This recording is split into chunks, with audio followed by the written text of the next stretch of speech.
স্বামী স্ত্রীর মধ্যে সবথেকে বড় সমস্যা তৈরি হয় একটা বিষয় নিয়ে। একটা মেয়ে তার বাবার বাড়ি থেকে যত আদর ভালোবাসা পেয়েছিল সেই মানুষগুলোকে ত্যাগ করে একটা পুরুষের হাত ধরে বউ হয়ে তার বাড়িতে আসে, তার উপরে নির্ভরশীল হয় এবং তার উপরে বিশ্বাস তৈরি হয়, তার উপরে ভরসা তৈরি হয়, নিরাপদ বোধ করে মানুষটিকে কাছে পেয়ে ঠিক বাবার থেকেও বেশি কিছু মনে করে।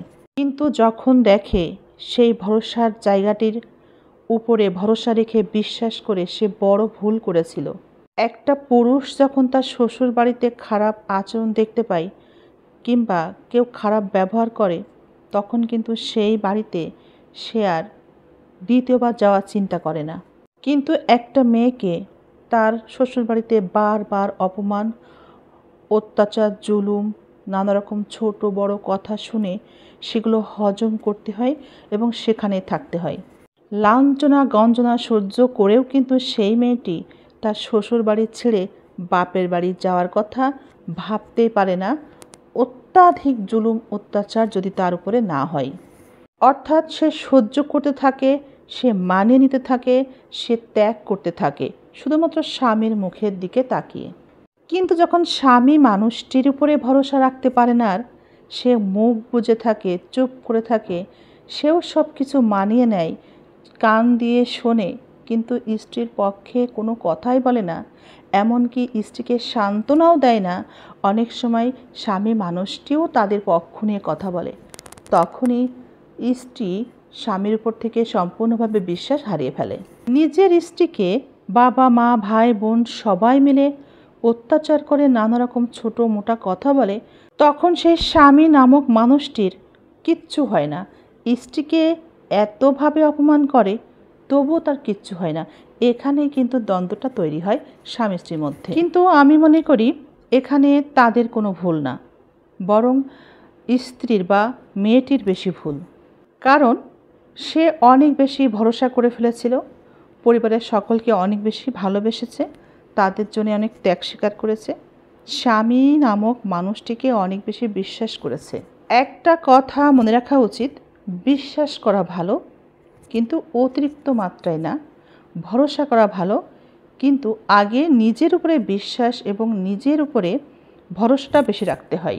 পরিবারের সকলের কাছ থেকে অপমান হওয়ার পর যখন একটা বউ বুঝতে পারে এই পরিবারের সকল সদস্যের কাছ থেকে তার কোনো সম্মান পাওয়ার মতো আর কিছু নেই, কোনো গুরুত্ব নেই, এমনকি স্বামী নামের মানুষটাও তাকে গুরুত্ব দিচ্ছে না, তখনই মনটা খারাপ হয়ে যায়। কিন্তু মূলত বিষয় হচ্ছে নিজের মূল্যটা আগে নিজে দেওয়াটাই শিখতে হয়।